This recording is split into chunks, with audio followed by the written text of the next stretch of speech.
welcome back to Whispered Knowledge. I'm so glad you found your way here tonight. Maybe you've had a long day filled with the same routines you always follow.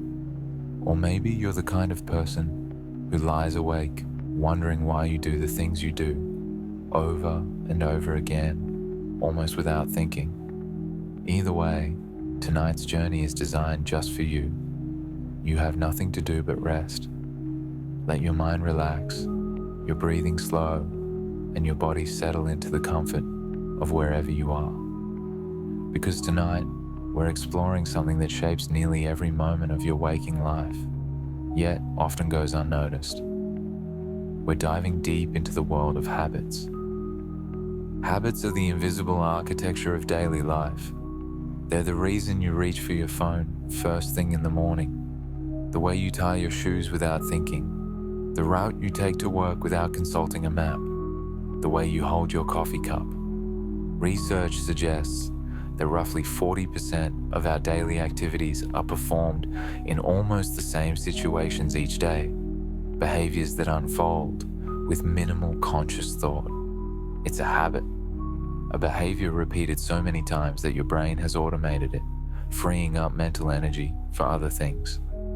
Tonight, we'll journey through 100 fascinating facts about these automated behaviors. From the ancient philosophers who first pondered why humans repeat their actions, to cutting-edge neuroscience revealing how habits literally rewire your brain. From the simple habits that shape your morning, to the complex patterns that define entire cultures and civilizations.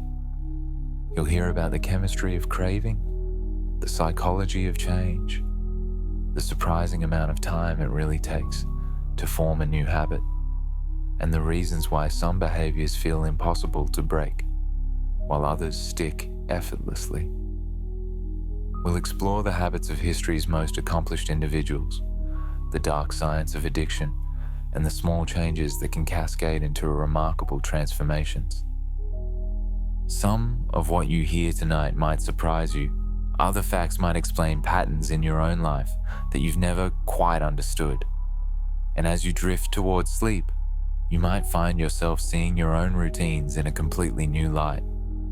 Before we begin, if these calm, curious explorations help you unwind or give you a peaceful way to end your day, consider liking and subscribing to Whispered Knowledge. It helps others discover this corner of calm contemplation, one sleepy soul at a time. Now, let's settle in and explore the hidden world of habits, those quiet patterns that shape who we are and who we might become. The science of habit formation. Your brain is constantly looking for ways to save effort. Every time you face a familiar situation, your brain searches its archives for a pattern it recognizes, a shortcut it can take. This is how habits form, through a process that happens largely outside your conscious awareness, deep in the ancient structures of your brain. Understanding this process is like discovering the source code of human behavior, and it begins in a walnut-sized region called the basal ganglia. The basal ganglia sit near the base of your brain, buried beneath the outer cortex where conscious thought happens. This structure evolved hundreds of millions of years ago, long before humans developed language or complex reasoning. Its primary job is to remember and execute patterns of behavior. When you're learning something new, like how to drive a car, your prefrontal cortex is working overtime, consciously controlling every decision. Should I check the mirror now? How hard should I press the brake? But the basal ganglia is watching, learning, encoding the sequence. After weeks or months of practice, the behavior shifts. Driving becomes automatic. Your hands know where to go. Your feet respond without deliberate thought. The pattern has been transferred from conscious effort to automatic execution, and the basal ganglia is now in charge. This transfer happens through a process researchers call chunking. Your brain takes a sequence of actions and compresses them into a single unit, a chunk that can be triggered and executed as one piece. Think about how you brush your teeth. You don't consciously think about each stroke. the angle of the brush, the pressure on your gums. The entire routine fires off as a single program sequence. Your brain has chunked the behavior. This is extraordinarily efficient. It allows you to brush your teeth while thinking about your day ahead, or what you'll have for breakfast, or the dream you had last night. The habit runs in the background like a well-rehearsed script performed by a part of your brain that never gets tired. But how does your brain know when to run a particular habit? This is where the habit loop comes in, a three-part pattern discovered through decades of research, particularly in studies conducted at MIT in the late 1990s. The loop consists of a cue, a routine, and a reward. The cue is a trigger, something that tells your brain to go into automatic mode and which habit to use. It might be a time of day, a specific location, an emotional state, other people, or an immediately preceding action. The routine is the behavior itself, the actual habit, which can be physical, mental, or emotional. And the reward is what your brain gets from completing the routine, something that tells your brain, this loop is worth remembering and repeating in the future. Here's an example that probably happens in your life. You wake up in the morning, groggy and tired. That feeling of grogginess is the cue. Your routine is to stumble to the kitchen and make coffee. The reward is the pleasant taste, the warm cup in your hands, the gentle buzz of caffeine beginning to wake you up, and perhaps most importantly, the small sense of comfort and familiarity. Your brain registers this positive outcome and strengthens the association. Tomorrow morning, when grogginess returns, your brain will automatically cue the coffee-making routine without you having to consciously decide anything. The loop runs itself. What's fascinating is that the reward doesn't have to be objectively good for the habit to stick. It just has to be something your brain interprets as a reward. A smoker doesn't smoke because cigarettes taste wonderful. They smoke because the routine has become associated with a complex set of rewards, the brief spike in dopamine, the social ritual, the excuse to step outside, the sense of satisfying a craving. The brain doesn't distinguish between good habits and bad habits. It simply reinforces patterns that deliver any kind of reward, positive or negative, healthy or harmful. The chemical messenger that plays perhaps the most crucial role in habit formation is dopamine. Often misunderstood as the pleasure chemical, dopamine is actually more accurately described as the anticipation chemical. When you're about to receive a reward, dopamine levels rise, creating a sense of wanting, of craving. This spike happens not when you receive the reward, but in anticipation of it. Over time, as a habit becomes established, dopamine release shifts earlier in the loop. Eventually, just encountering the cue triggers a dopamine surge, creating the craving that drives you to complete the routine. This is why habits can feel so compelling. By the time the cue appears, your brain is already awash in dopamine-driven desire, pushing you toward the familiar behavior before your conscious mind even has a chance to intervene. Now, one of the most commonly asked questions about habits is how long does it take to form one? You've probably heard the popular claim that it takes 21 days to form a new habit. This number comes from a 1960 book by a plastic surgeon named Maxwell Maltz, who noticed that his patients took about 21 days to adjust to their new appearance after surgery. He extrapolated this observation to habit formation in general, but the real answer is more complex and more interesting. Around 2009 and 2010, a researcher at University College London named Philippa Lally conducted a careful study on habit formation. She and her team asked 96 people to choose a new behavior and practice it daily, reporting each day on how automatic the behavior felt.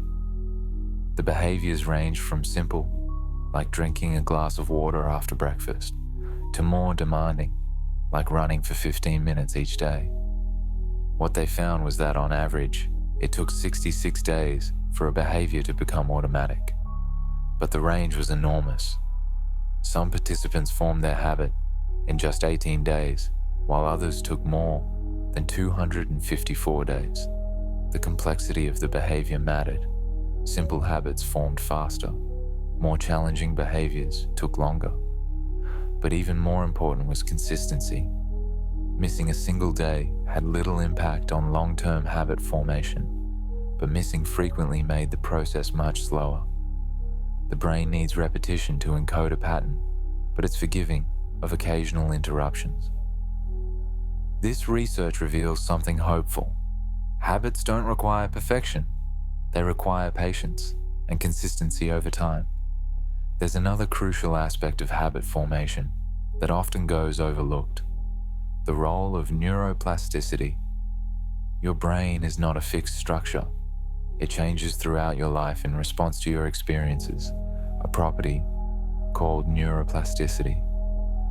Every time you repeat a behavior, the neural pathways associated with that behavior become slightly stronger, slightly faster.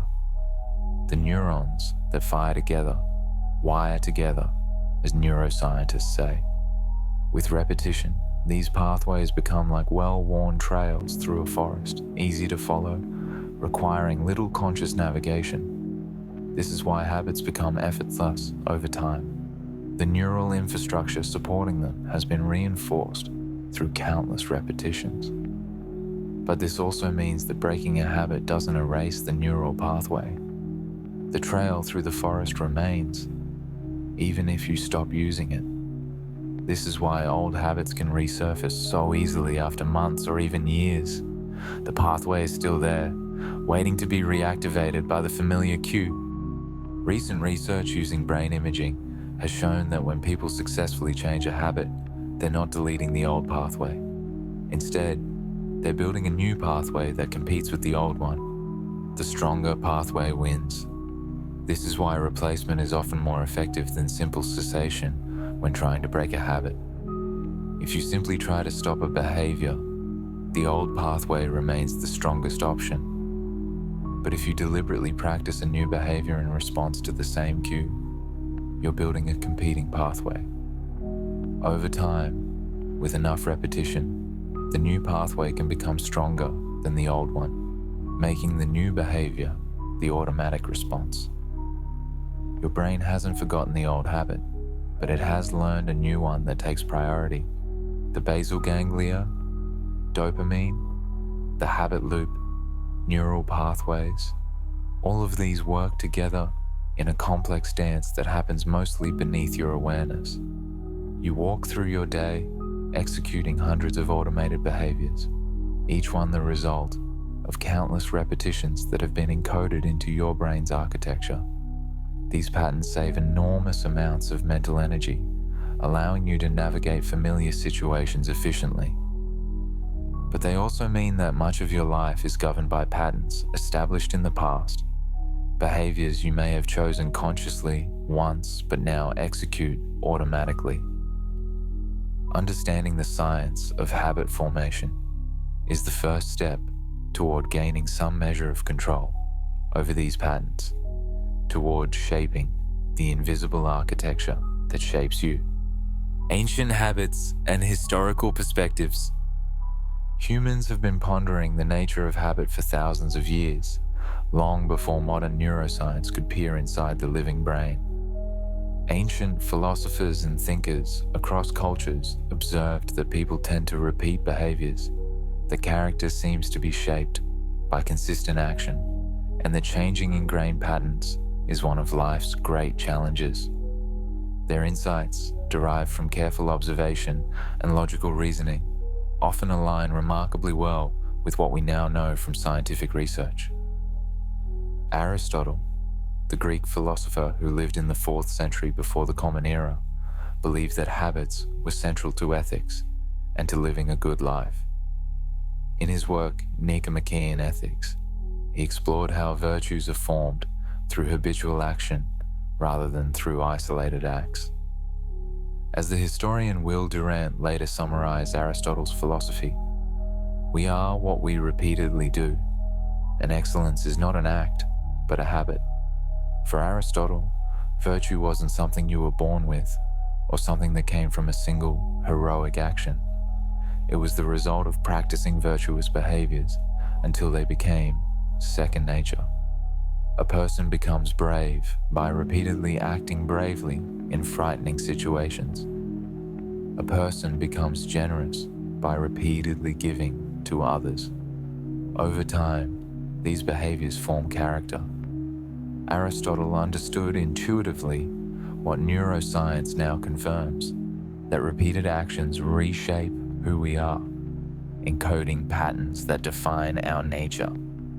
This focus on repetition and practice wasn't unique to Greek philosophy. In ancient China, Confucius taught that the cultivation of good character required the establishment of proper rituals and habits.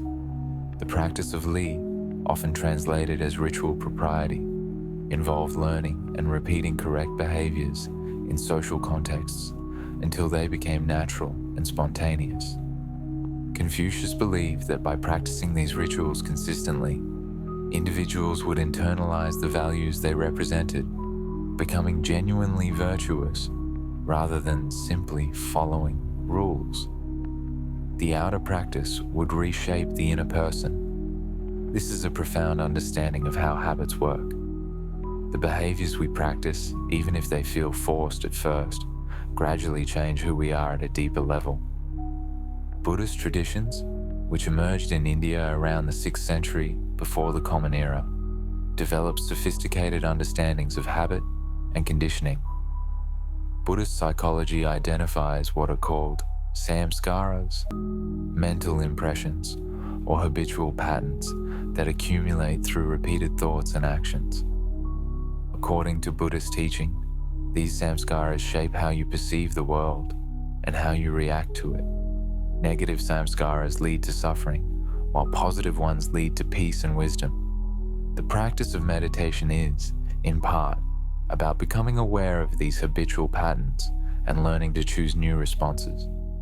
This ancient insight mirrors modern cognitive behavioral therapy, which helps people identify automatic thoughts and behaviors and consciously replace them with healthier patterns. The Stoic philosophers of ancient Rome, including Marcus Aurelius, Epictetus, and Seneca, also gave considerable thought to habits. They believed that humans often live on autopilot, reacting to events based on ingrained patterns rather than reason. Epictetus taught that freedom came from examining and changing these habitual reactions, particularly emotional ones. If someone insults you and you habitually react with anger, you're enslaved by that pattern. But if you can train yourself to respond differently, perhaps with equanimity or even compassion, you gain mastery over yourself. The Stoics developed practices for building better habits, daily reflection, negative visualization, voluntary discomfort. These were techniques designed to reshape habitual patterns of thought and behavior through deliberate practice.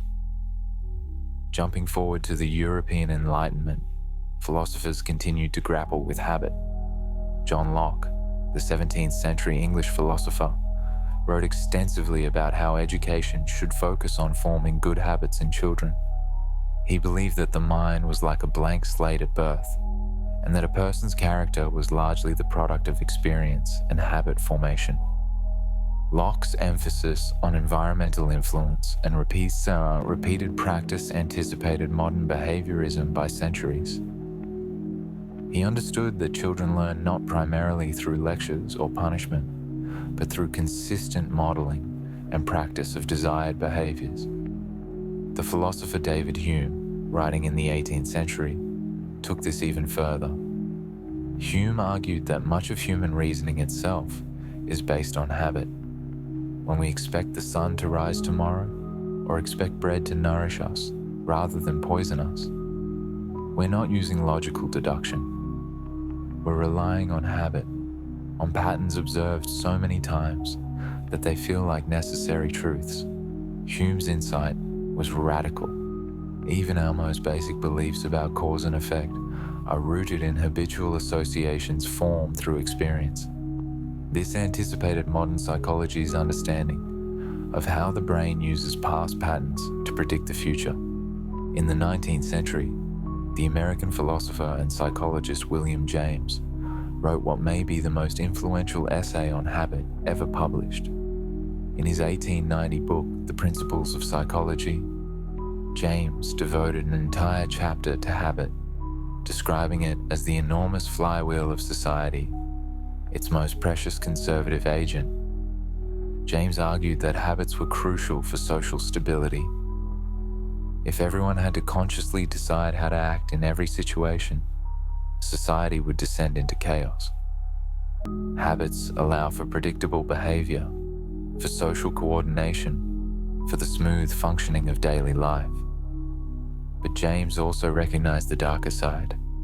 Habits could trap people in lives they didn't choose, making it difficult to escape patterns established in youth. James offered practical advice that still resonates today. To change a habit, he said, you must make your nervous system your ally instead of your enemy. Launch yourself with as strong and decided an initiative as possible. Never suffer an exception to occur until the new habit is securely rooted. Seize every opportunity to practice the new behavior. This advice, written over 130 years ago, aligns perfectly with modern habit research. The strong initiative corresponds to what we now call implementation intentions. The emphasis on consistency reflects our understanding of how neural pathways are strengthened. James understood, through observation and introspection, principles that would later be confirmed by neuroscience. Throughout history, different cultures have developed various practices for deliberately shaping habits. Monastic traditions, whether Christian, Buddhist, or other religions, are essentially systems for habit formation. Monks follow strict schedules, wake at the same time, pray at set hours, eat specific meals, maintain silence during certain periods. These repeated behaviors are designed to reshape the practitioner, to form spiritual habits that align with religious values. The monastic day is carefully structured to make virtue automatic through repetition. Military training works on similar principles. Soldiers are drilled relentlessly, practicing the same movements and procedures until they become automatic. The goal is to create habits that will hold up under the stress of combat when conscious decision-making becomes difficult. By the time a soldier faces actual danger, their training has encoded the necessary responses so deeply that they execute without thinking. The habit overrides fear and confusion. Historical figures known for their accomplishments often had distinctive habits that shaped their work. The mathematician and philosopher Pythagoras, in the 6th century before the Common Era, established a community that followed strict daily routines and practices, including mathematical study, physical exercise, and dietary restrictions. Benjamin Franklin, one of America's founding fathers, famously tracked his progress on 13 virtues, using a habit tracking chart, trying to practice each one until it became natural. Charles Darwin maintained a rigid daily schedule for decades, with set times for walking, working, resting, and socializing. His habit of taking regular walks, during which he would think through scientific problems, contributed to his groundbreaking theory of evolution. The philosopher Immanuel Kant was so punctual in his daily walks through Königsberg that townspeople reportedly set their clocks by him. This regularity wasn't mere eccentricity. Kant believed that consistent habits freed the mind for deeper thought. If you don't waste mental energy deciding when to walk, or what to eat, or when to work, you have more resources for intellectual pursuits. This insight has been validated by modern decision fatigue research, which shows that every decision depletes willpower. Habits conserve this precious resource. These historical perspectives reveal that the power of habit has been recognized for millennia. From Aristotle to James, from Buddhist monks to military training, humans have understood that repetition shapes character, that practice becomes nature, that we are creatures of pattern as much as creatures of choice. The vocabulary has changed, the scientific understanding has deepened, but the fundamental insight remains. We are what we repeatedly do, and the patterns we establish, whether consciously or unconsciously, shape the trajectory of our lives. As you lie here tonight, drifting towards sleep, you're carrying forward a human story thousands of years old. The ongoing relationship between consciousness and habit, between the life we choose and the patterns that choose us. The psychology behind habits. While neuroscience reveals the biological machinery of habit formation, psychology explores how our thoughts, emotions, and social contexts shape these patterns. The psychological dimension of habits is where science meets the felt experience of daily life, where brain chemistry becomes the subjective sense of being drawn toward or repelled by certain behaviors. Understanding the psychology of habits offers practical pathways for change. One of the most powerful psychological frameworks for habit change comes from Stanford professor B.J. Fogg, who has spent decades studying how behaviors form and stick. Fogg's model suggests that behavior happens when three elements converge at the same moment: motivation, ability, and a prompt. If any element is missing, the behavior doesn't occur. This might sound simple, but its implications are profound. Many people try to change habits by focusing only on motivation, trying to psych themselves up to do something difficult, but motivation fluctuates. It's unreliable. Fogg argues that making behaviors easier and creating effective prompts are often more powerful than boosting motivation. Consider someone trying to start a daily meditation habit. High motivation alone isn't enough if meditation feels difficult or if there's no clear prompt to trigger the behavior. But if you make the behavior tiny, perhaps just 3 conscious breaths, and attach it to an existing routine, like right after brushing your teeth, you've created ideal conditions for habit formation. The behavior is easy, the prompt is reliable, and you only need minimal motivation. Over time, as the pattern becomes automatic, you can gradually expand the behavior. This approach, which Fogg calls tiny habits, succeeds because it works with human psychology rather than against it. Another psychological insight comes from James Clear, whose book Atomic Habits synthesizes research on habit formation. Clear emphasizes identity-based habits, the idea that lasting change comes from focusing on who you wish to become rather than what you want to achieve. The difference is subtle, but crucial. Outcome-based habits focus on results. I want to lose 20 pounds. I want to run a marathon. Identity-based habits focus on becoming a type of person. I want to become someone who values health. I want to become a runner. This shift matters because every action you take is a vote for the type of person you want to be. When you go for a run, you're not just burning calories, you're reinforcing the identity of someone who exercises. When you write a single sentence, you're becoming a writer. When you put $1 in savings, you're developing into someone who plans for the future. This approach leverages a deep psychological principle. Humans have a strong drive for internal consistency. Once you see yourself as a certain type of person, you naturally gravitate toward behaviors that align with that identity. A person who identifies as healthy will find it easier to choose vegetables over junk food, not because they're forcing themselves, but because that's what healthy people do. The behavior flows from identity rather than requiring constant willpower. This is why identity change can be more powerful than goal setting. Goals have endpoints. Identities are ongoing. Habit stacking is another psychologically powerful technique. The idea is to link a new behavior to an existing habit, using the established behavior as a trigger. After I pour my morning coffee, I will write in my gratitude journal. After I sit down for lunch, I will text someone I care about. After I put my head on the pillow, I will think of 3 good things that happened today.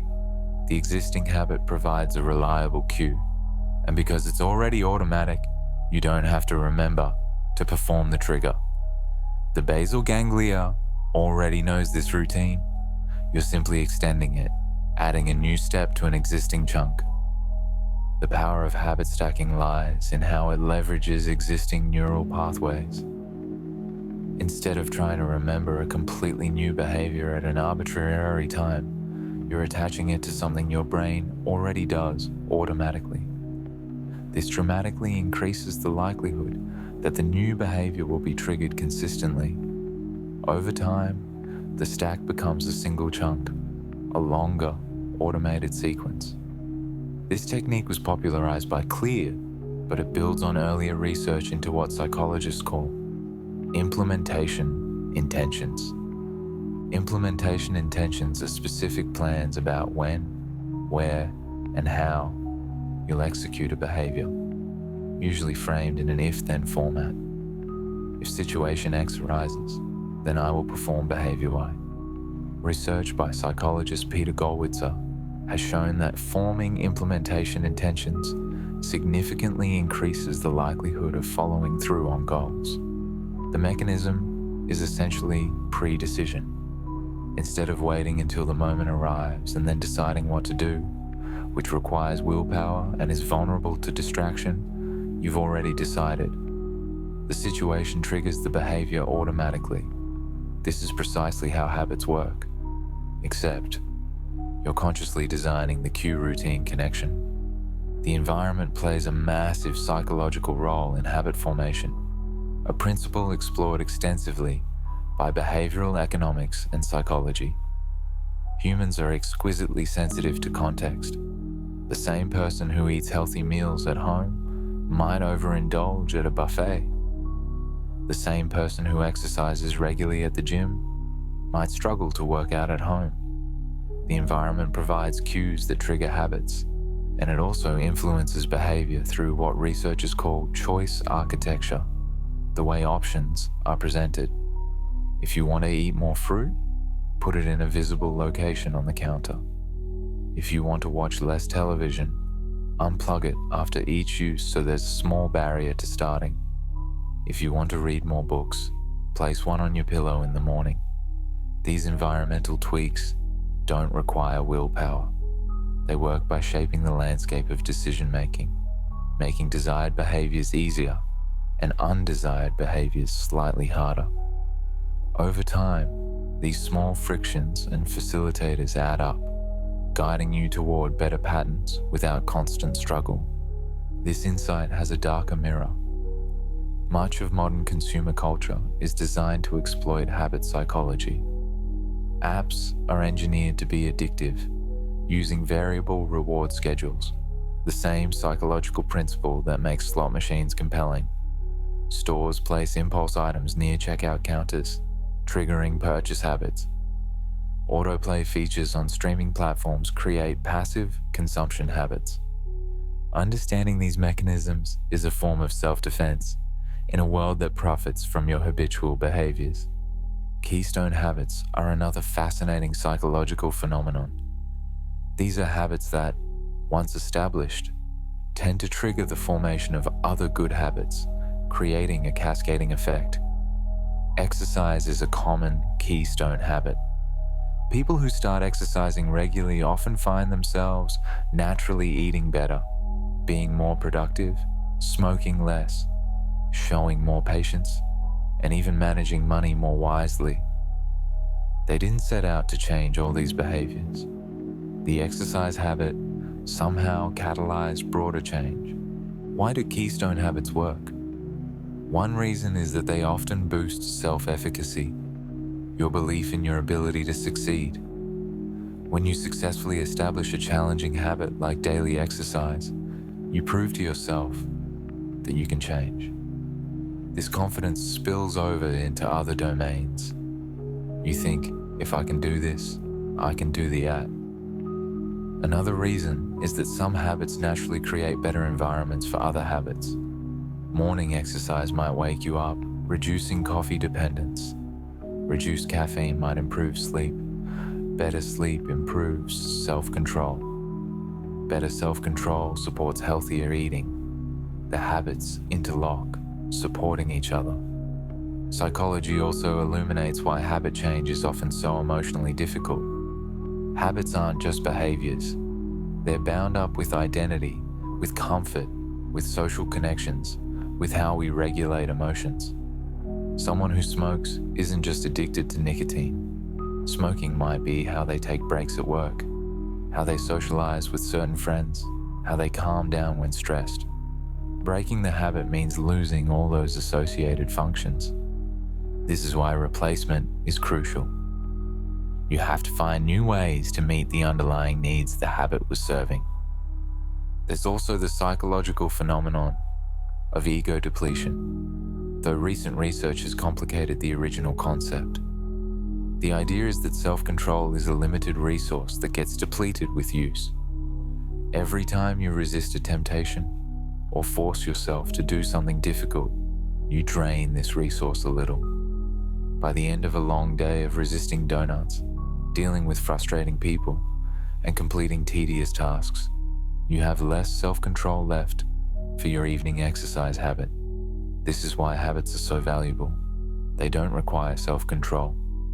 The automatic nature of habits means they don't drain your willpower reserves.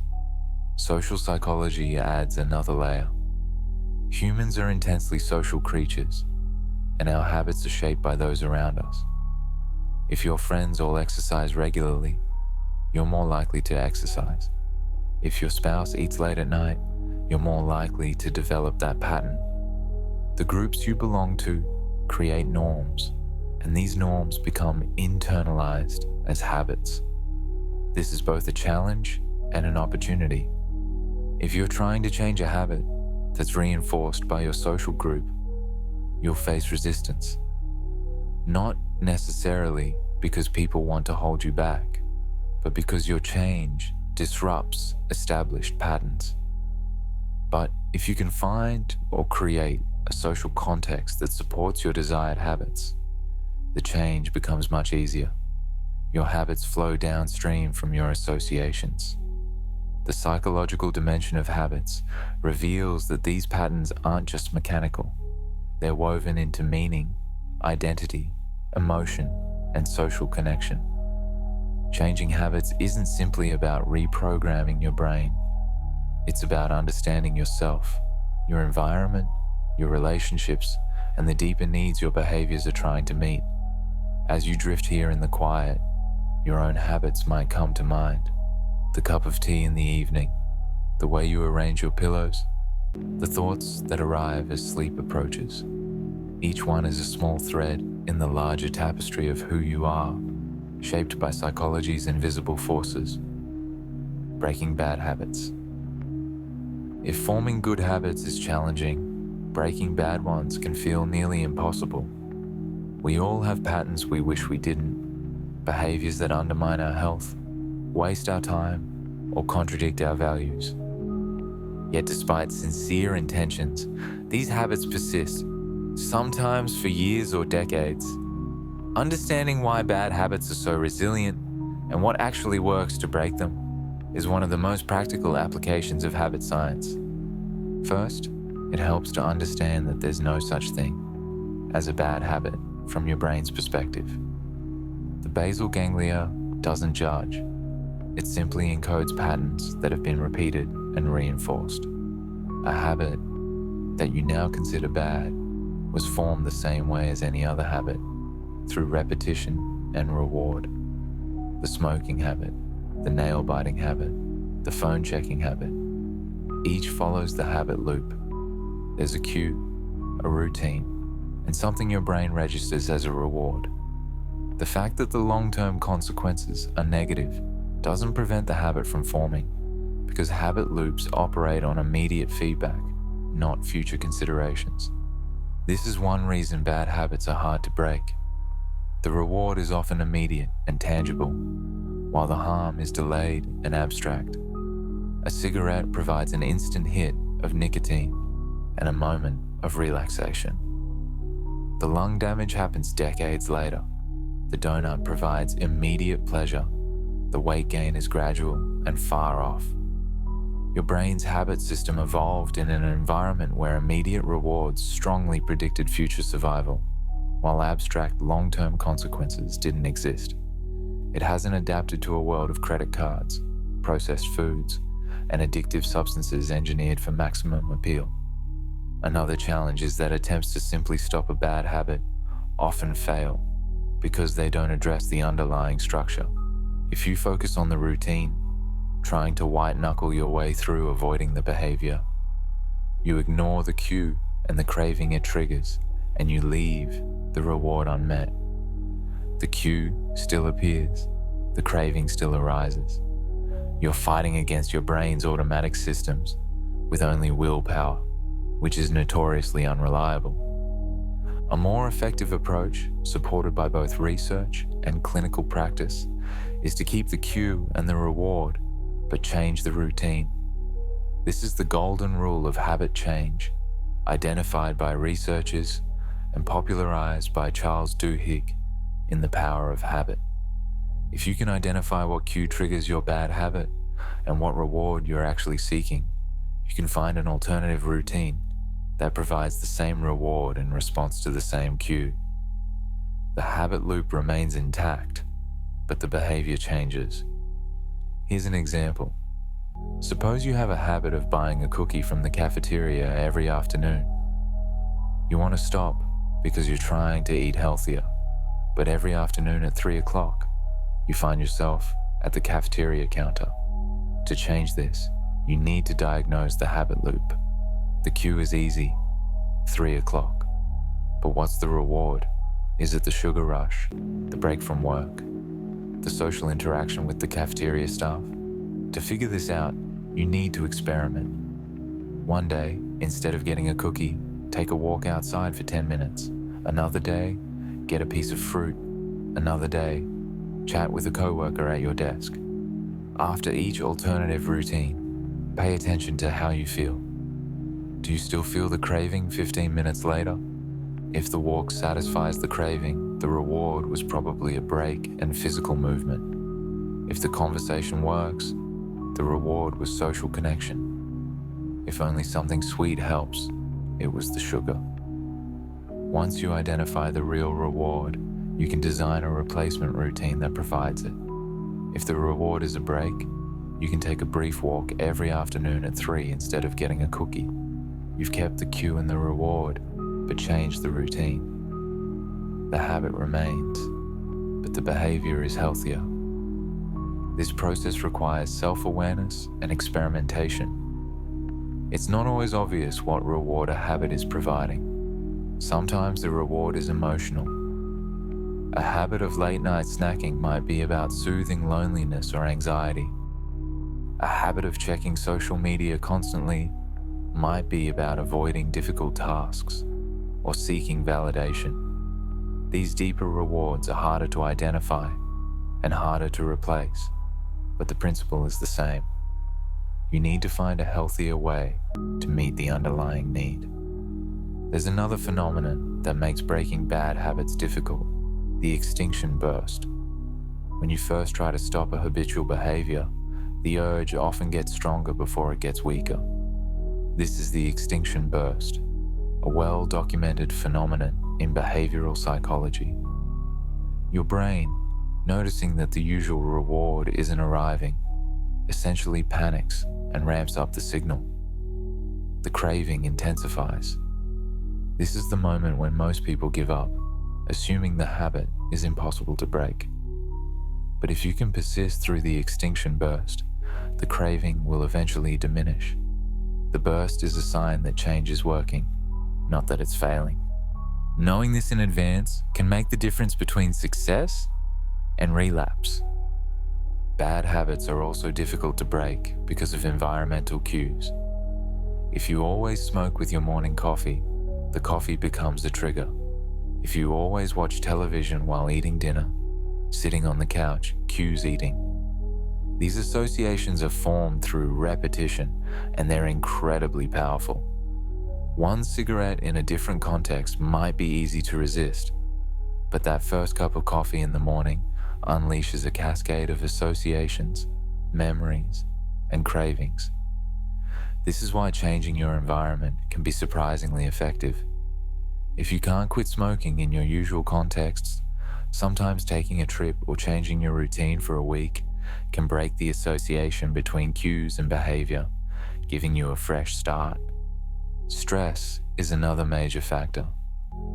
Many bad habits serve as coping mechanisms for stress or negative emotions. Comfort eating, binge watching, excessive drinking, these are often attempts to self-soothe or escape from difficult feelings. When you try to break these habits without addressing the underlying stress, you remove a coping mechanism without replacing it.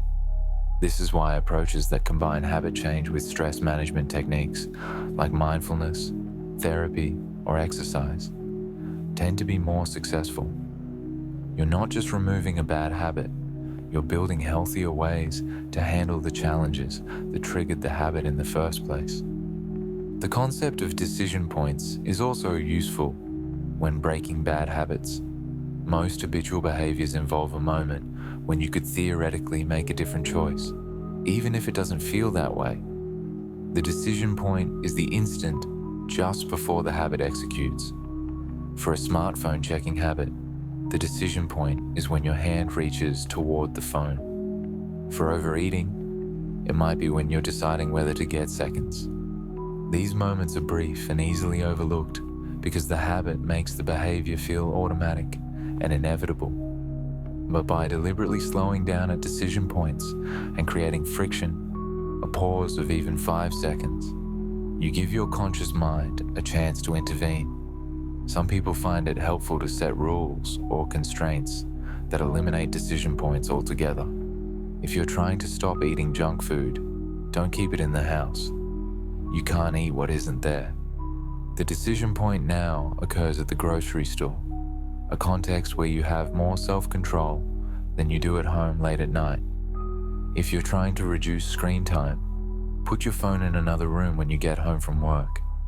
The extra steps required to retrieve it create friction that disrupts the automatic habit. Social factors also complicate breaking bad habits. If your social life revolves around drinking, quitting alcohol means potentially losing social connections. If your friends all complain together about work, stopping that habit means changing the nature of those relationships. This is why support groups can be powerful. They provide a new social context where the desired change is the norm, making the new behavior feel easier and more natural. Finally, there's the challenge of relapse. Most people who successfully break a bad habit experience multiple relapses along the way. This can be discouraging, but it's actually normal. The old neural pathway is still there, as we discussed earlier. Under stress, fatigue, or in the presence of a strong cue, the old habit can resurface. The key is not to view relapse as total failure, but as part of the process. Each attempt teaches you something about your triggers, your weak points, and what strategies work. Resilience in habit change isn't about never failing. It's about getting back on track quickly when you do. Breaking a bad habit is ultimately about compassion as much as discipline. These patterns served a purpose at some point, even if that purpose is no longer helpful. Understanding what need the habit was meeting and finding healthier ways to meet that need is more effective than simply trying to force yourself to stop through sheer willpower. As you lie here, perhaps you're thinking of a habit you'd like to change, not with judgment, but with curiosity. What is it giving you? What would it take to meet that need in a different way? The answers to these questions are where real change begins, building good habits. If breaking bad habits is about understanding and redirecting existing patterns, building good habits is about deliberately creating new ones. This is where habit science becomes most hopeful and practical. You are not stuck with the patterns you have. With the right strategies, you can intentionally design behaviors that align with your values and goals, behaviors that will eventually become as automatic as the habits you already have. The foundation of building any good habit is starting small. This cannot be emphasized enough. Most people fail at habit change not because they lack willpower or commitment, but because they start too big.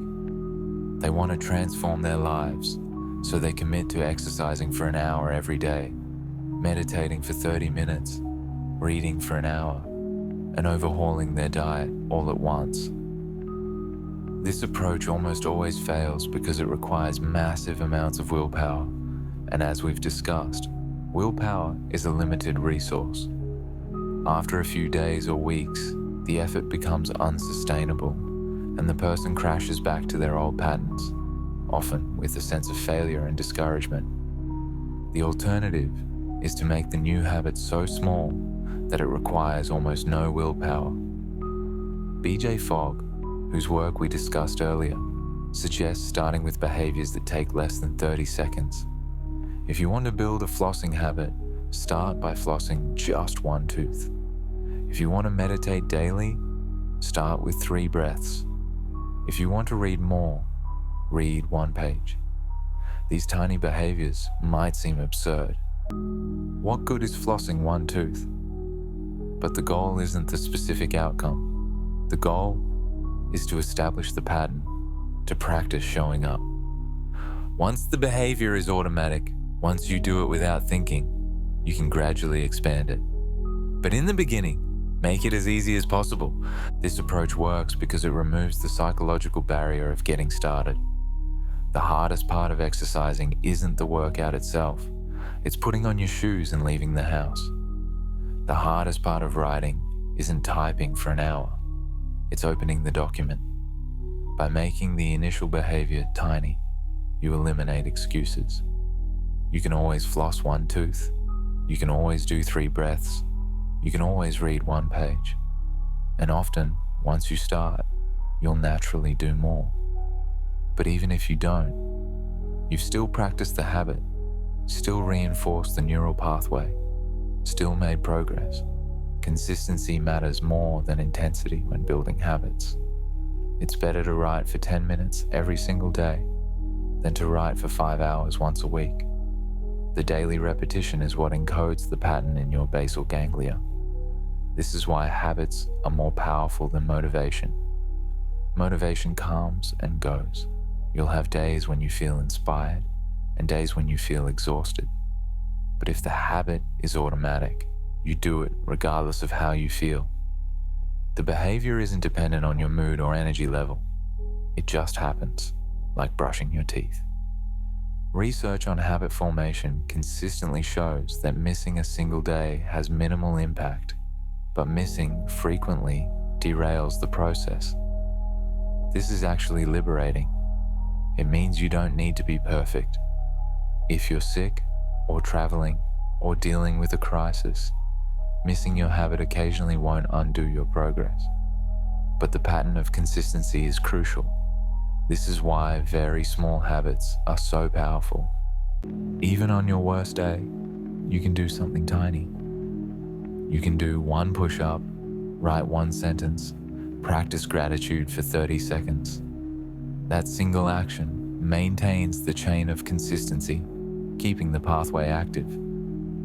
Tracking your habits can dramatically increase adherence.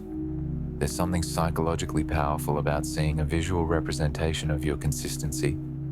Jerry Seinfeld famously used a calendar to track his writing habit. Every day he wrote jokes, he put a big X on the calendar. After a few days, there was a chain of X's. His only job was to not break the chain. This technique works because it provides immediate visual feedback and creates a small sense of loss aversion. Once you have a chain of 10 days, you don't want to break it. The chain itself becomes a motivator. Habit tracking apps serve the same function, giving you graphs and streak counts that appeal to our psychological desire for completion and progress. Designing your environment to support new habits is another key strategy. If you want to build a morning exercise habit, lay out your workout clothes the night before. The visual cue reminds you, and the reduced friction makes it easier to follow through. If you want to eat more vegetables, prep them in advance and put them at eye level in the refrigerator. If you want to practice an instrument, leave it out on a stand rather than in its case. Every small adjustment that makes the desired behavior easier or more visible increases the likelihood it will happen. The concept of habit bundling takes this a step further. This means pairing a behavior you need to do with a behavior you want to do. You can only watch your favorite show while exercising. You can only have your morning coffee while reviewing your goals. You can only listen to that engaging podcast while doing household chores. The desired activity becomes the reward for the needed activity, creating a positive association. Over time, the needed activity itself becomes more appealing because it's linked with something enjoyable. Accountability also plays a powerful role in habit formation. When you make your intentions public or commit to someone else, you create social pressure to follow through. This can be as simple as texting a friend every day when you've completed your habit, or as formal as joining a group that shares your goal. The knowledge that someone is watching, or that you'll have to report your progress, activates different motivation systems than pure self-commitment. We are social beings, and our behavior is strongly influenced by others' expectations. Some people find that attaching meaning to a habit helps it stick. If exercise is just about losing weight, it might feel like drudgery. But if exercise is about honoring your body, feeling strong, or setting a good example for your children, it carries deeper significance. This connects back to identity-based habits. When a behavior expresses something important about who you are or want to be, it's easier to maintain because it's consistent with your self-concept. There's also wisdom in focusing on one habit at a time. Modern life encourages multitasking and rapid change, but habit formation works better with singular focus. Pick one keystone habit that matters most to you and work on that until it's truly automatic, which, as we discussed earlier, might take 2 months or longer. Only then add another habit. This sequential approach is slower, but it's more reliable. 3 habits built solidly over a year are worth more than 10 habits attempted simultaneously and abandoned after 2 weeks. Celebrating small wins is psychologically important. Every time you complete your tiny habit, take a moment to feel good about it. This positive emotion reinforces the habit loop, signaling to your brain that this behavior is worth repeating. BJ Fogg suggests creating a little celebration, even something as simple as saying "good job" to yourself, or doing a small gesture like a fist pump. It might feel silly, but it works. The positive emotion, even if brief, strengthens the neural connection between the cue, the behavior, and the sense of accomplishment. Building good habits is ultimately about working with your psychology rather than against it. It's about leveraging the brain's pattern recognition systems, about creating environments that support desired behaviors, about starting so small that resistance is minimized. Over time, these small behaviors compound. The daily 10-minute walk becomes the foundation of an active lifestyle. The nightly page of reading accumulates into dozens of books. The morning moment of gratitude shifts your overall mindset. You won't see dramatic change overnight, but you will see it over time, as tiny actions repeated consistently reshape your life in ways that would be impossible through willpower alone, habits, and the body. The connection between habits and physical health is perhaps where the impact of daily patterns becomes most tangible and measurable. Your body is constantly responding to your habitual behaviors, adapting to the patterns you repeat. These adaptations can lead to vitality and longevity, or they can contribute to disease and decline. Understanding how habits shape physical health offers powerful motivation for change and clear pathways for improvement. Sleep habits are among the most consequential for overall health, yet they're often the most neglected. Your body operates on circadian rhythms, internal biological clocks that regulate sleep-wake cycles, hormone release, body temperature, and numerous other functions. When you go to bed and wake up at consistent times, you align with these natural rhythms. Your body learns when to release melatonin to make you sleepy and when to produce cortisol to wake you up. This consistency improves sleep quality, which in turn affects nearly every other system in your body.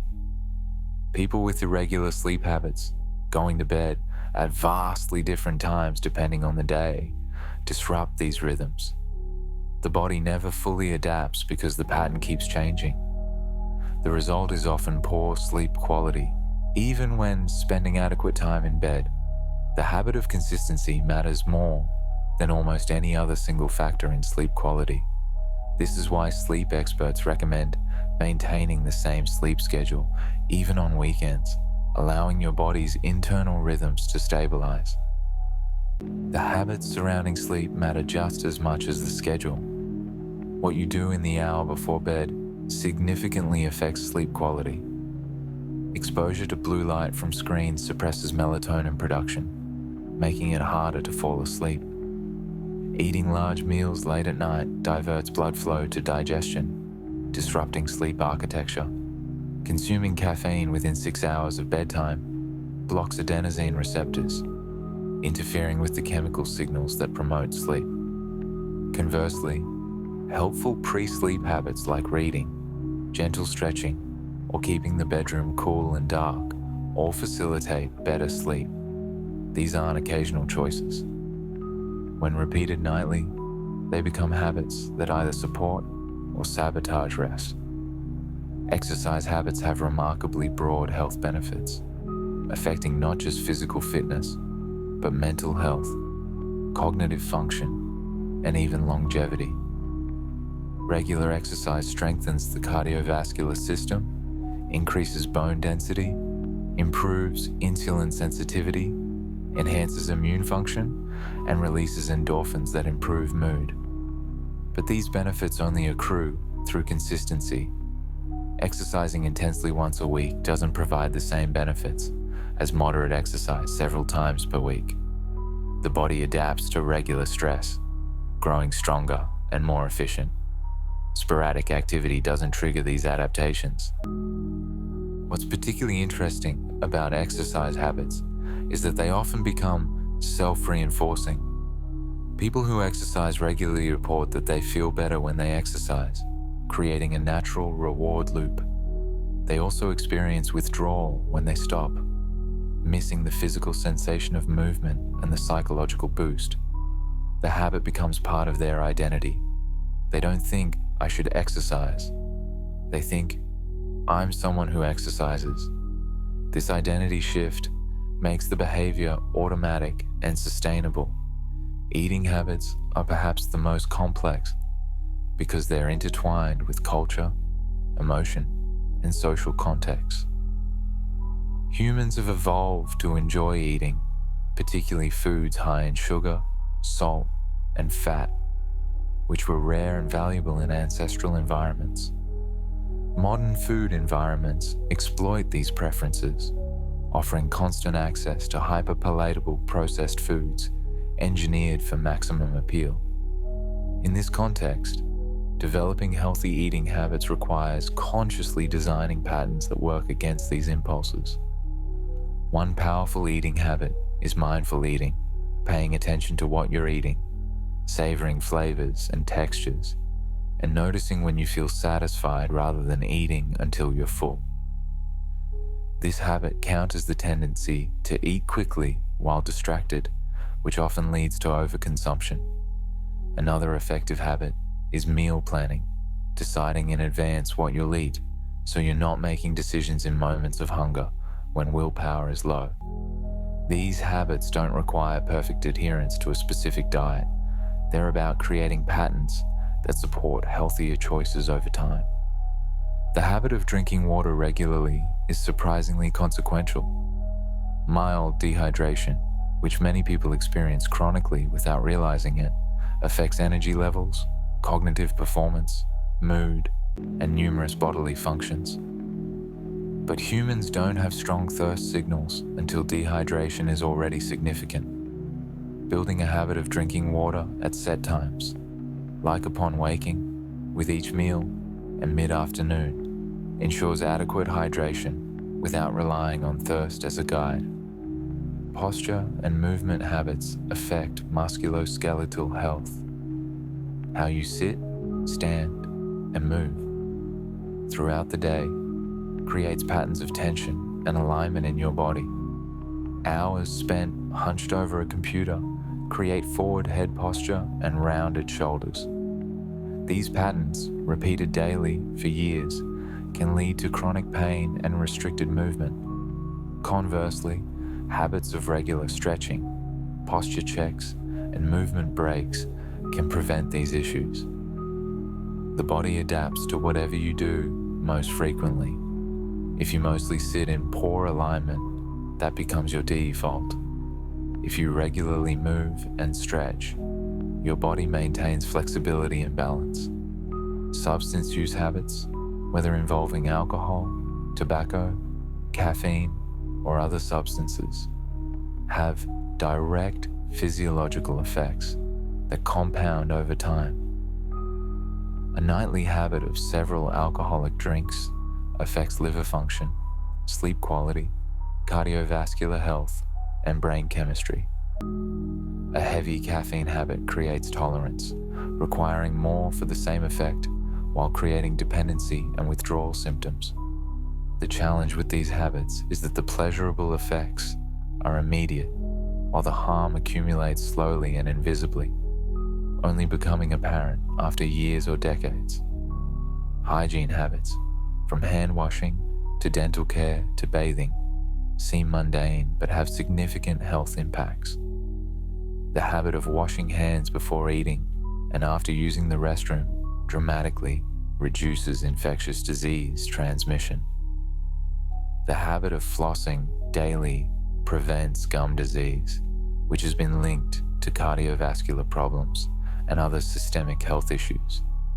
These simple repeated behaviors, done consistently, contribute to baseline health in ways that are easy to overlook but difficult to replace once neglected. The autonomic habits of breathing and stress response also affect health. Most people breathe shallowly from the chest, a pattern often associated with chronic stress. This activates the sympathetic nervous system, keeping the body in a state of mild activation. Deliberate breathing habits, like taking slow, deep breaths through the nose, activate the parasympathetic nervous system, promoting relaxation and recovery.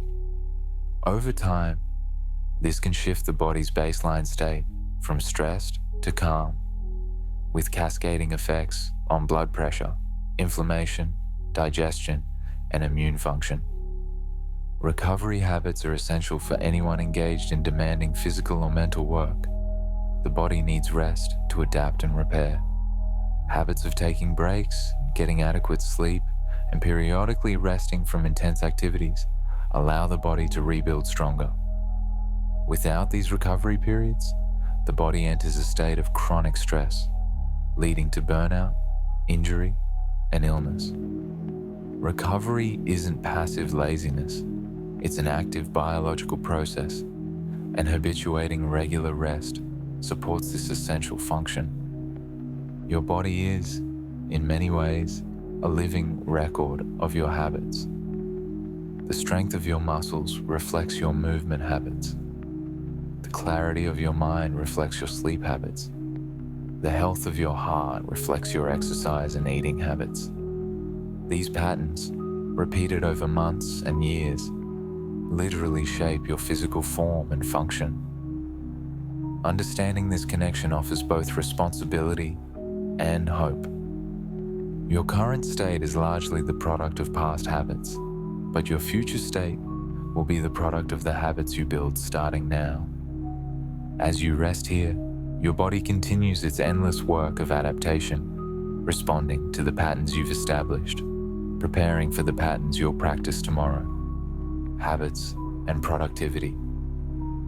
In the realm of work and achievement, habits serve as the foundation of sustained productivity. While motivation and inspiration are celebrated, they're unreliable and fleeting. Habits, by contrast, are steady. They show up regardless of mood or circumstance. The most productive people aren't those with superhuman willpower or endless motivation. They're those who have built systems of habits that make productive behavior automatic. Morning routines are perhaps the most commonly discussed productivity habit, and for good reason. How you start your day often shapes how the rest of the day unfolds. A morning routine isn't magical, but it does several important things. First, it provides a sense of control and consistency. In a world of uncertainty and constant change, doing the same few things each morning creates a stable foundation. Second, it allows you to complete important behaviors before the chaos of the day intrudes. If exercise, meditation, or planning are part of your morning routine, they get done before work demands, unexpected problems, or simple fatigue can interfere. Third, and perhaps most importantly, a morning routine puts you in a productive state before you start working. If your first act upon waking is checking email or social media, you begin the day in reactive mode, responding to others' priorities. But if you start with chosen activities, exercise, reading, journaling, you begin in an active mode, engaged with your own goals. This subtle psychological shift affects the entire day. The specific elements of a morning routine matter less than the structure itself. What matters is having a consistent sequence of behaviors that prepare you mentally and physically for the day ahead. Deep work habits are essential for anyone whose job involves complex thinking, creative problem solving, or producing high-quality output. Deep work, a term popularized by computer science professor Cal Newport, refers to the ability to focus without distraction on cognitively demanding tasks. This capacity is increasingly rare and increasingly valuable in an economy flooded with information and constant interruption. Developing deep work habits means creating conditions and rituals that enable focused attention. This might involve working during specific times of day when your energy and focus are highest. It might mean working in specific locations that you've trained your brain to associate with concentration. It often involves eliminating potential distractions, turning off notifications, closing unnecessary browser tabs, putting your phone in another room. The habit isn't just the work itself, it's all the preparatory behaviors that create the context for focus. Over time, these rituals become cues that trigger a focused state. Your brain learns. When I sit at this desk at this time with these conditions, I enter deep work mode. Conversely, habits of distraction undermine productivity in ways that compound over time. Checking email constantly throughout the day fragments attention and prevents deep thinking. Each switch between tasks carries a cognitive cost called attention residue. When you stop working on task A to check your phone and then return to task A, part of your attention remains with whatever you saw on your phone. It takes time for your focus to fully return. If you're constantly switching, you're constantly operating with fractional attention, never achieving the depth required for difficult or creative work. Habit stacking works particularly well for productivity. Linking work behaviors to consistent triggers builds reliable patterns. After I pour my morning coffee, I review my goals for the day. After I finish lunch, I tackle the most challenging task on my list.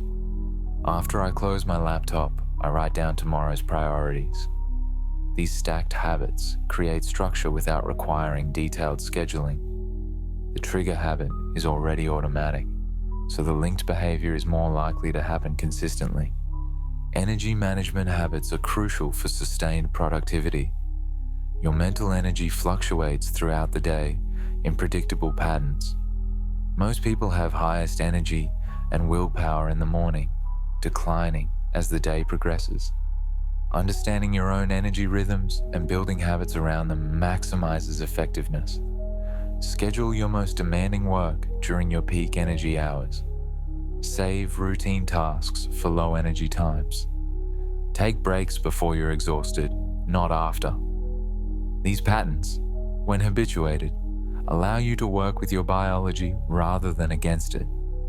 The habit of single tasking, focusing on one thing at a time until it's complete, is increasingly countercultural but remains powerfully effective. Multitasking, which is really rapid task switching, creates the illusion of efficiency while actually reducing quality and increasing time required. Studies consistently show that people who try to do multiple things simultaneously perform worse at all of them than people who focus on one thing. Building a habit of completing one task before beginning another, working through your list sequentially rather than juggling multiple items, often results in more getting done with less stress and higher quality. Planning habits create the conditions for all other productivity. The habit of weekly planning, spending an hour each week reviewing goals and scheduling the week ahead, provides direction. The habit of daily planning, taking 15 minutes each evening or morning to identify priorities for the day, ensures you're working on what matters, rather than just reacting to whatever seems urgent. These habits prevent the trap of being busy without being effective, of filling time with activity that doesn't actually move you toward your goals. Review habits are equally important, but often neglected. Regularly reviewing your work, your goals, and your progress creates learning and course correction. The habit of a weekly review, looking at what you accomplished, what you didn't, and why, provides data for improvement. You notice patterns. You see what's working and what isn't. You adjust. Without this reflection habit, you can work hard for months while making the same mistakes repeatedly, never learning because you never pause to look. Saying no is a habit that protects productivity. Every yes to a new commitment is a no to something else, often to the deep work that matters most. Developing a habit of carefully considering requests before agreeing or defaulting to no. Unless something is clearly aligned with priorities, preserves time and energy for what's important. This habit feels uncomfortable at first, especially for people who want to be helpful or fear disappointing others. But it's essential for sustained focus on meaningful work. Rest and recovery habits are productivity habits, though they might not seem like it. The habit of actually stopping work at a set time rather than continuing until exhaustion allows recovery. The habit of taking real vacations without checking work email allows deep rest. Productivity isn't about maximizing every hour. It's about sustainable high performance over months and years. This requires building rest into your patterns, trusting that recovery enables better work when you return. Workspace habits shape productivity through environmental cues. The habit of keeping your workspace clean and organized reduces cognitive load and distraction. The habit of setting up your workspace the same way each day creates consistency. For people who work from home, The habit of having a dedicated workspace and changing clothes for work, even though you're not leaving the house, signals to your brain that it's time to work. These small rituals leverage the brain's responsiveness to context. The productivity benefits of habits are perhaps best understood through their compounding effects. A single day of deep work produces modest results, but the habit of daily deep work, maintained for months, produces remarkable output. A single planning session has limited impact, but the habit of regular planning, maintained for years, ensures you're consistently moving toward meaningful goals. Habits allow you to convert transient states like motivation and enthusiasm into permanent structures. They take the best version of yourself, the version that shows up on inspired days, and make that version's behaviors the default. As you drift towards sleep, perhaps you're thinking about your own work patterns. Which habits serve your goals? Which ones undermine them? The quiet of night is a good time for these reflections, insights that might, tomorrow, become new patterns, the dark side of habits. Not all habits are neutral patterns, waiting to be judged good or bad by their consequences. Some habits become destructive, compulsive, and resistant to change in ways that transcend normal habit dynamics. Understanding addiction, compulsion, and when habits control us rather than serve us, reveals the darker potential of the brain's pattern learning systems. Addiction is essentially a hijacked habit loop. Addictive substances and behaviors exploit the brain's reward system, triggering dopamine release far beyond what natural rewards provide. A piece of fruit might produce a small dopamine spike. A hit of cocaine produces a massive surge. The brain's habit system, which evolved to reinforce behaviors that aided survival, isn't designed to handle these supernormal stimuli. It marks the behavior as extremely important, worthy of intense pursuit, and encodes it deeply. What makes addiction particularly insidious is how it reshapes the brain over time. With repeated use of an addictive substance, the brain begins to produce less dopamine naturally and reduces the number of dopamine receptors. This is tolerance. The same amount of substance produces less effect, requiring more to achieve the same high. But this neurological change also means that normal pleasures, things that used to feel good, no longer do. The addicted brain has recalibrated around the substance. Without it, nothing feels satisfying. With it, there's temporary relief but not genuine pleasure. The person is trapped in a habit loop where the reward is increasingly elusive, but the craving is increasingly intense. The cues associated with addictive substances become extraordinarily powerful. For someone addicted to alcohol, walking into a bar, smelling alcohol, seeing a commercial, or feeling stressed can all trigger intense cravings. The habit loop has become associated with dozens of cues, making it almost impossible to avoid triggers. This is why treatment often requires changing environments, avoiding people, and places associated with use. The cues are so powerful that willpower alone is insufficient. Behavioral addictions, like gambling, gaming, or social media use, work on similar principles even without chemical substances. These activities trigger dopamine release through variable reward schedules, the same mechanism that makes slot machines addictive. You don't know when the next reward will come, but you know it could be soon, so you keep engaging. Each small reward, a like on a post, a win at poker, a level completion in a game, reinforces the behavior. Over time, the habit can become compulsive, interfering with work, relationships, and health, yet feeling impossible to stop. The diagnostic criteria for addiction often center on control. Has the habit become something you can't stop even when you want to? Does it continue despite negative consequences? Do you spend increasing amounts of time on it? Do you experience withdrawal symptoms when you try to stop? These questions distinguish addiction from regular habits. A regular habit, even a strong one, can be interrupted or stopped with moderate effort. An addiction feels beyond voluntary control. Compulsive behaviors like obsessive hand washing, hair pulling, or skin picking represent another dark manifestation of habit gone awry. These behaviors often start as responses to anxiety.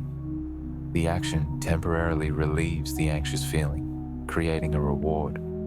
But over time, the behavior becomes divorced from the original emotion, occurring automatically in response to various cues. The person may consciously want to stop, but find themselves unable to, trapped in a habit loop that provides temporary relief but long-term harm. What's particularly challenging about these problematic habits is that the standard advice for habit change often doesn't apply. Finding a replacement routine works when the underlying dynamics are normal, but when the habit has become addictive or compulsive, the neurological changes are deeper, the cravings are stronger, the alternative rewards feel inadequate. Professional treatment is often necessary, combining behavioral therapy to establish new patterns with medical intervention, to address brain chemistry and social support, to provide accountability and encouragement. There's also the phenomenon of habits that slowly erode well-being without rising to the level of addiction. The habit of saying yes to every request, leading to chronic overwhelm. The habit of numbing difficult emotions with food, television, or shopping. The habit of negative self-talk, automatically criticizing yourself in response to mistakes. These patterns may not destroy your life dramatically, but they quietly diminish it. They create suffering in small increments, day after day, until you forget what it feels like to live differently. These harmful habits often persist because they serve a function, however poorly. They're coping mechanisms for stress, loneliness, boredom, or pain. Simply trying to eliminate them without addressing what they're providing leaves you worse off. You've removed the coping mechanism, but the underlying need remains. This is why therapy, which helps identify and address root causes, is often more effective than simple behavior modification for deeply problematic habits.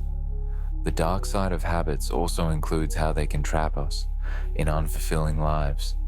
You might have a habit of taking the same route home from work every day, never exploring. A habit of ordering the same food at restaurants, never trying new things. A habit of watching television every evening, never pursuing creative projects. Individually, none of these habits is harmful, but collectively, they create a life of routines without growth, comfort without vitality. You're not unhappy, but you're not fully alive either. The habits have made life safe and predictable at the cost of possibility and discovery. This is perhaps the subtlest danger of habits. They make the present moment feel effortless by automating behavior, but they also make the future predictable by limiting variation. If every day follows the same patterns, if every situation triggers the same responses, your life becomes a repeating loop. There's a comfort in this, but also a kind of death, a loss of the spontaneity and openness that make life rich. Finding balance between the efficiency of habits and the vitality of conscious choice is an ongoing challenge. Environmental design, which we've discussed as a tool for building good habits, can also trap people in bad ones. If your home is set up for sedentary entertainment, comfortable couch facing a large television, snack foods within reach, that environment cues and enables habits of inactivity and overeating. If your social environment normalizes excessive drinking or complaining or consumption, those habits become difficult to avoid. You're swimming against a current of environmental cues that constantly pull you towards certain behaviors. Modern technology companies deliberately engineer habit formation, using principles from behavioral psychology to make their products as addictive as possible. Infinite scroll, autoplay, notifications, likes, all are designed to trigger dopamine release and create compulsive checking habits. Users aren't consciously choosing to spend hours on apps. They're caught in carefully designed habit loops that exploit the brain's vulnerabilities. Recognizing this manipulation is a first step toward resistance, but it's not enough. You also need to design your own environment to counter these influences. The dark side of habits reminds us that these patterns are powerful precisely because they operate beneath consciousness. They can be tools for building the life you want, but they can also be invisible prisons, keeping you stuck in patterns that no longer serve you or that actively harm you. The key is awareness, regularly examining your habits rather than just living them, asking whether your automated behaviors are creating the life you want or trapping you in one you don't. As you lie here in the darkness, perhaps some of your own patterns come to mind, not to judge, but simply to notice. Awareness itself is the beginning of choice, the crack in the automatic loop, where consciousness can enter and something new becomes possible. Modern habits and technology. The digital age has transformed the landscape of habit formation in ways that are still being understood.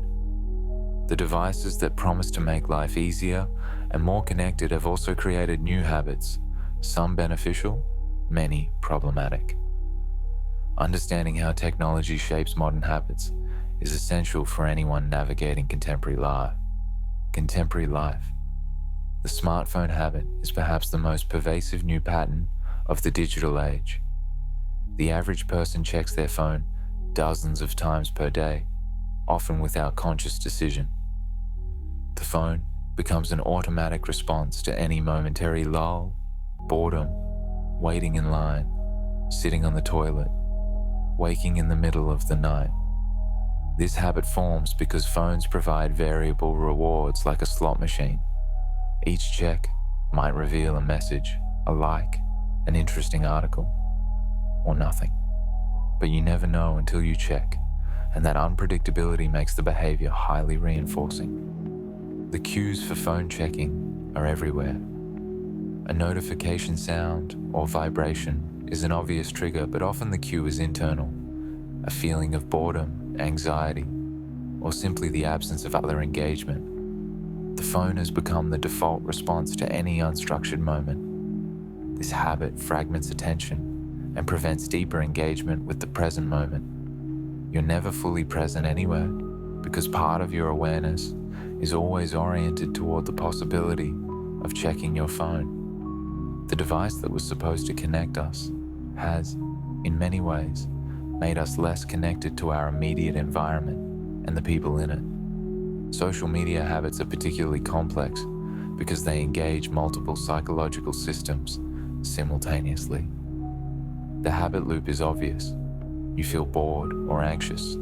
The cue, you check social media. The routine, you receive a small hit of novelty or validation. The reward.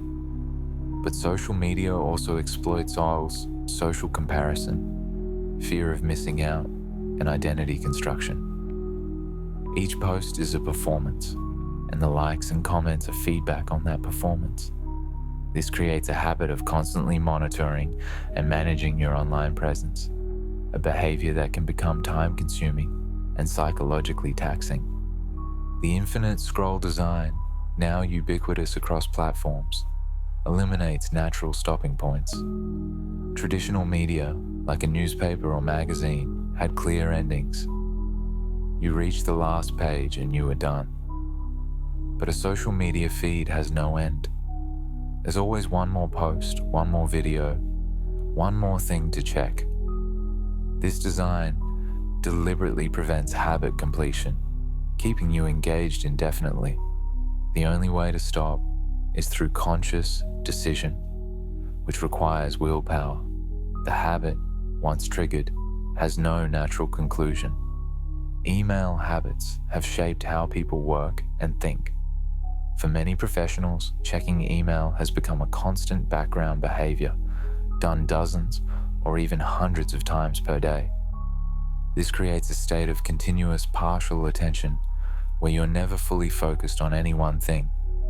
The habit forms because email, like all messaging systems, provides variable rewards. Most emails are unimportant, but some contain useful information or require action. You check constantly because you might miss something important. This habit makes deep work difficult and creates a sense of always being behind, always reactive, never in control of your time. Binge watching is a relatively new habit enabled by streaming platforms. The autoplay feature means that finishing one episode immediately cues the next. The friction of deciding whether to continue watching is removed, making it easy to watch for hours without intending to. This habit can be harmless entertainment, but it can also become a form of avoidance or numbing, consuming time that might be spent on more fulfilling activities. The habit forms because watching provides consistent, easy entertainment with no effort required. It's the path of least resistance, especially when tired or stressed. Gaming habits, particularly with mobile and online games, are designed to be addictive. Games use achievement systems, leveling, daily rewards, social competition to create strong habit loops. Many games explicitly incorporate wait times or energy systems that limit play unless you pay money, exploiting the human tendency to avoid loss and maximize gains. The most successful games from a business perspective are those that create the strongest habits, keeping players engaged daily, often spending money to advance or avoid waiting. The game companies employ behavioral psychologists specifically to optimize addictiveness. Online shopping habits have transformed consumer behavior. The ease of one-click purchasing removes traditional friction from buying. You don't have to leave your house, drive to a store, select items, stand in line, or even consciously enter payment information. The habit loop becomes: see something you want, click buy, receive small dopamine hit from acquisition. The purchase arrives days later, but the reward comes at the moment of buying. This separation between purchase and possession creates habits of constant buying because the reward is immediate, while the consequences, credit card debt, clutter, environmental impact, are delayed and abstract. The habit of constant connectivity means people rarely experience solitude or boredom anymore. Every spare moment is filled with input, podcasts during commutes, scrolling while waiting, background television at home. Boredom, which used to be a normal part of life, has become something to immediately escape. But boredom serves purposes.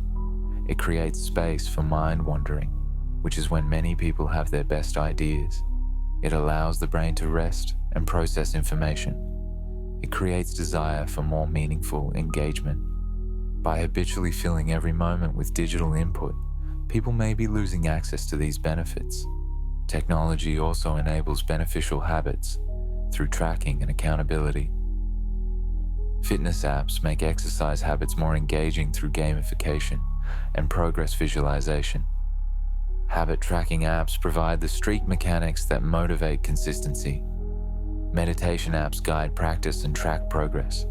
Online communities create social accountability for habit change. The same technologies that enable problematic habits can, when used intentionally, support positive ones. The key is conscious design rather than passive consumption. Digital minimalism, a movement championed by Cal Newport and others, advocates for intentional technology use. Rather than accepting the default habits that technologies encourage, digital minimalists consciously choose which technologies serve their values and design their use accordingly. They might use smartphones but delete social media apps. check email only at set times, or designate specific tech-free times and spaces. This requires treating technology as a tool to be controlled rather than an environment to be inhabited. The challenge of modern technology is that it's designed to be habit-forming in ways that benefit companies rather than users. The business model of most free digital services is to capture and hold attention, converting it to advertising revenue. This means the design explicitly aims to create habits that keep you engaged, regardless of whether that engagement serves your well-being. Understanding this misalignment is crucial. The habits these technologies create may feel good in the moment, but they're optimized for engagement, not for human flourishing. Building healthy technology habits in the current environment requires conscious resistance to default behaviors. It means setting boundaries, creating friction for undesired behaviors, and designing your digital environment to support your values rather than undermine them. As you lie here, your phone might be nearby, ready to be checked. Or perhaps you've developed the habit of putting it away before sleep, recognizing that the last moments of wakefulness deserve protection from the digital stream. These small choices about how you interact with technology, repeated consistently, shape the texture of your life in the digital age, collective habits, and society. Habits aren't just individual patterns. They scale to groups, organizations, and entire societies. The behaviors that become habitual within families, workplaces, and cultures shape social dynamics, economic patterns, and historical trajectories. Understanding collective habits reveals how individual actions aggregate into social phenomena and how social patterns influence individual behavior. Family habits form the earliest and often most enduring patterns in people's lives. How your family ate meals, communicated conflict, spent leisure time. These patterns were repeated thousands of times during childhood, encoding deeply. Children absorb their family's habits often unconsciously, learning not through explicit teaching, but through immersion. A family where everyone reads before bed produces children who associate bedtime with reading. A family where problems are addressed directly produces children who are more likely to communicate openly. A family where meals are eaten together develops children who value shared time and conversation. These family habits become so normalized that people often don't recognize them as habits until they encounter different patterns in other families. What felt like the natural way to do things was actually a specific set of repeated behaviors, unique to your context. This realization can be liberating. If your family's habits were healthy and supportive, you might consciously choose to continue them. If they weren't, recognizing them as habits rather than inevitabilities creates the possibility of change. Organizational habits determine how companies, schools, and institutions function. Every organization develops routines for decision-making, communication, conflict resolution, and daily operations. Some of these are explicit policies, but many are informal patterns that emerge through repetition. How people act in meetings, who defers to whom, whether problems are addressed or avoided. All these behaviors become habitual at the group level. These patterns can be incredibly resistant to change because they're reinforced by multiple people and embedded in social dynamics.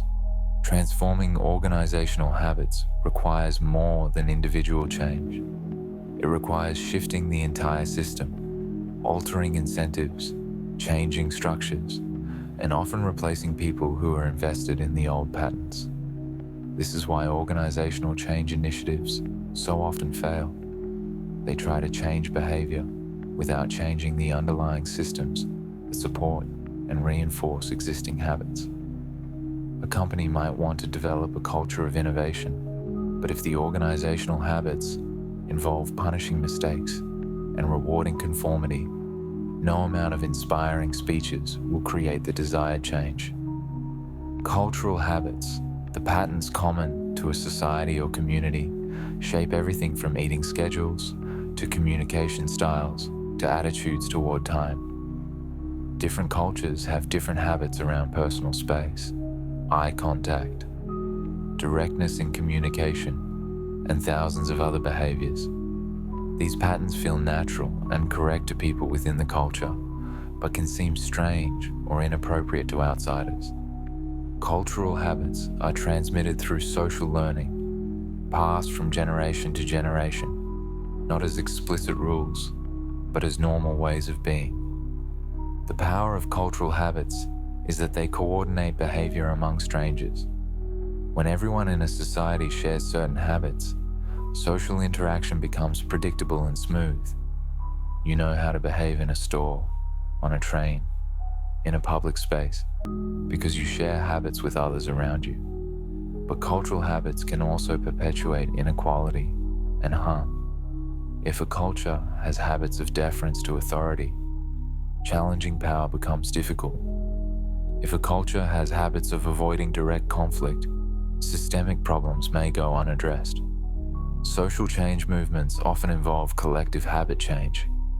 The civil rights movement in America wasn't just about changing laws. It was about changing the habitual behaviors of segregation, the automatic separation by race in public spaces, schools, and businesses. It required white Americans to break habits of racial separation and Black Americans to break habits of accommodation and submission. This change was resisted precisely because these patterns were habitual, automatic, and reinforced by social structures. Contemporary movements around climate change, gender equality, and social justice similarly involve calls for collective habit change. Reducing carbon emissions requires changing habits of consumption and transportation. Achieving gender equality requires changing habitual patterns of who does domestic work, who speaks in meetings, who is believed and respected. These changes face resistance, not primarily because people disagree with the goals, but because altering collective habits is difficult and uncomfortable. The old patterns feel natural, the new ones feel forced, even when consciously endorsed.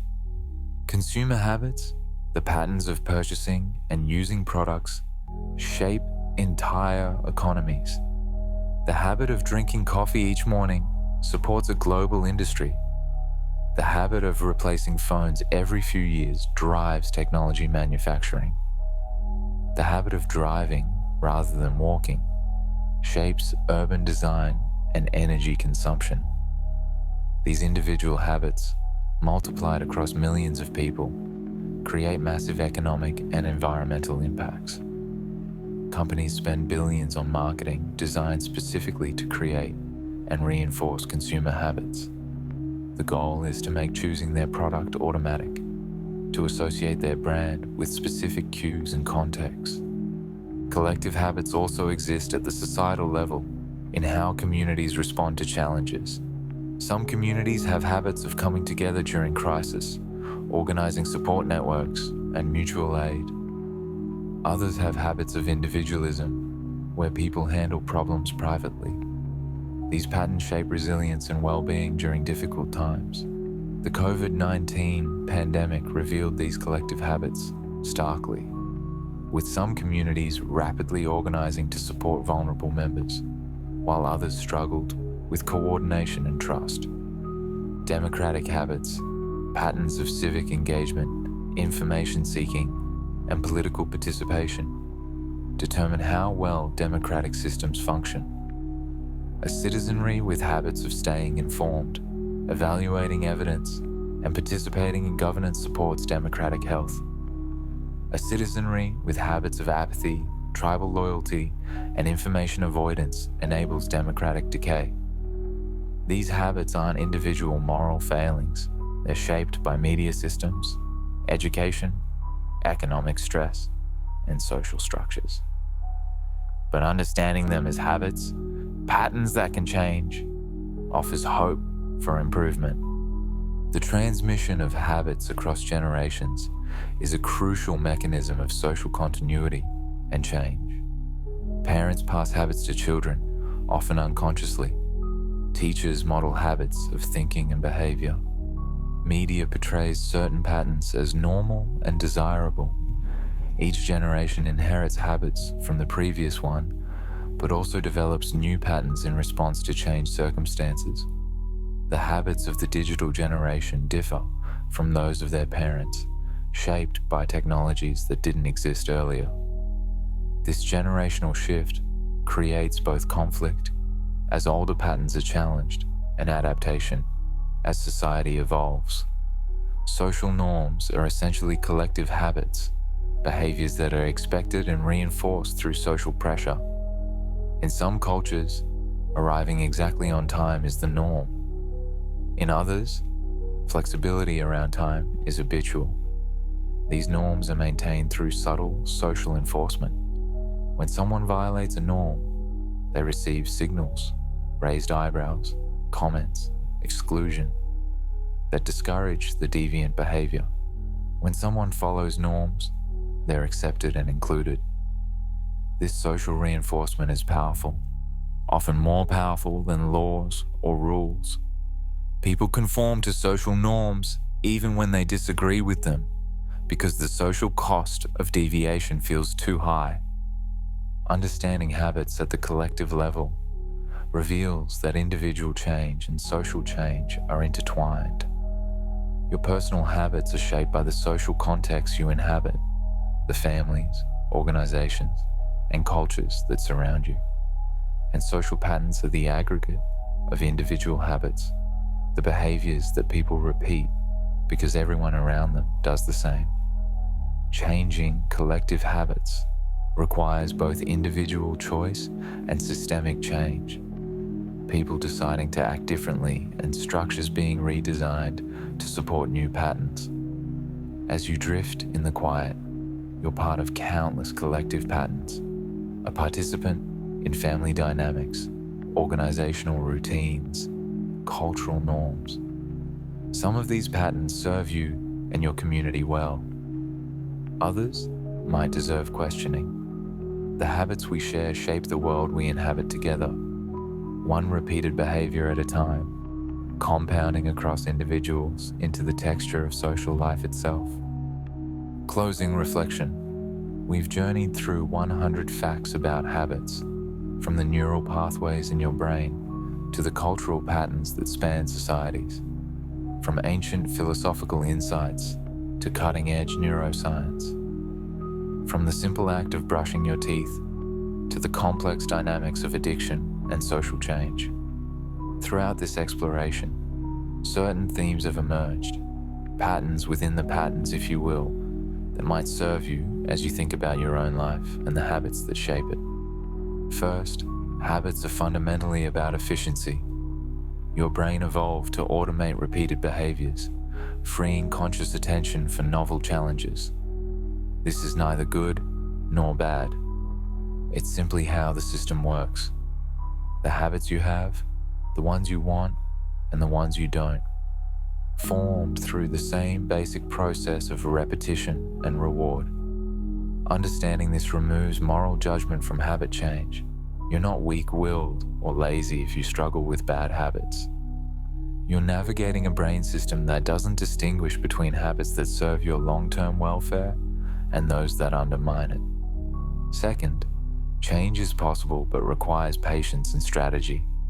The popular image of transformation, a sudden decision, a burst of willpower, dramatic change, rarely matches reality. Real change happens through small, repeated actions, through understanding the habit loop, through environmental design, through replacement rather than just elimination. It happens over weeks and months, not days.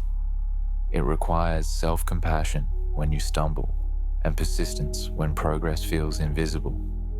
The research on habit formation is ultimately hopeful. These patterns can be changed, but it also demands realism.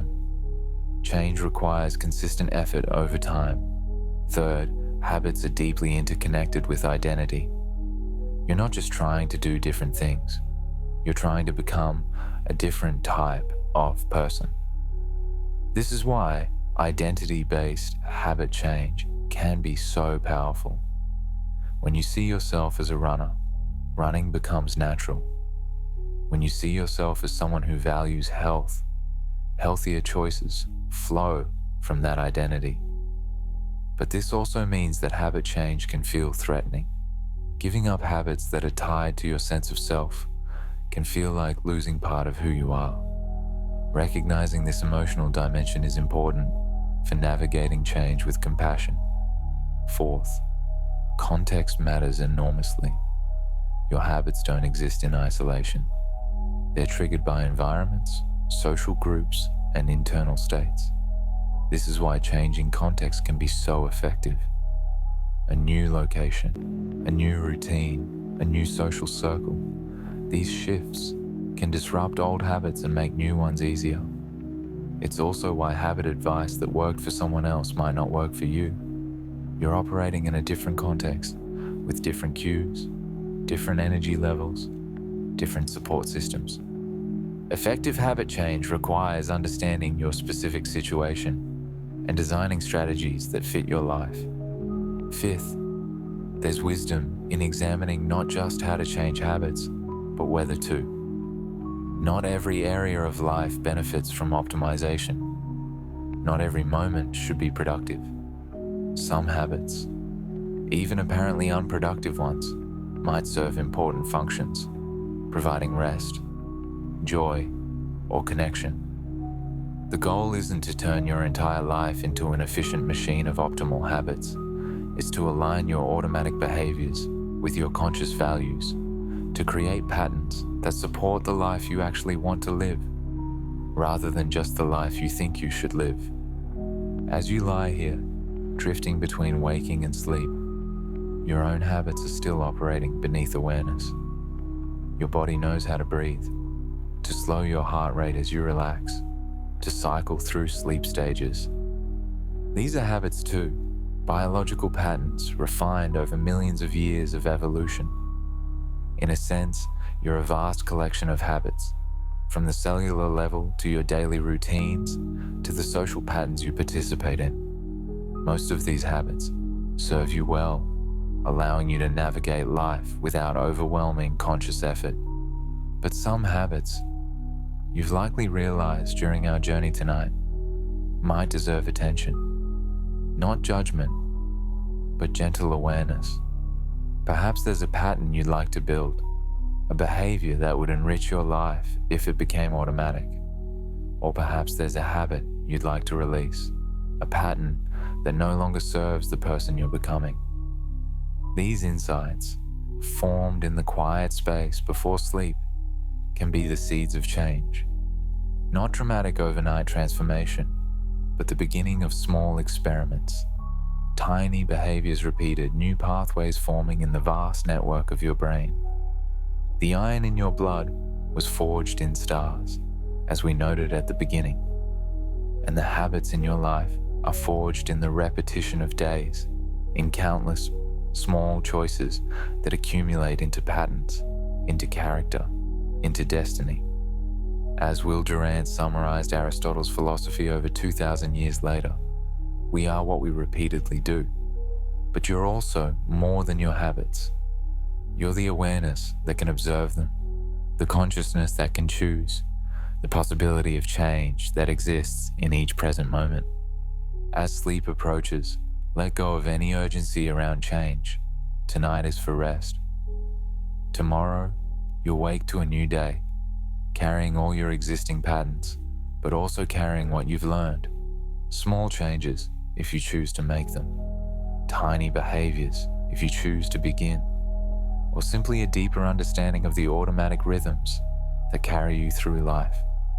Whatever comes, you'll face it not as a fixed self, but as a dynamic process, always forming, always becoming, always capable of new patterns. Thank you for spending this time with Whispered Knowledge. If these quiet explorations help you unwind or bring a sense of peace to the end of your day, consider liking and subscribing to the channel. It helps others find these calm conversations, these journeys through ideas and insights in the space between waking and dreams. Sleep well, rest deeply, and may tomorrow's habits serve the life you're building, one small action at a time. Good night.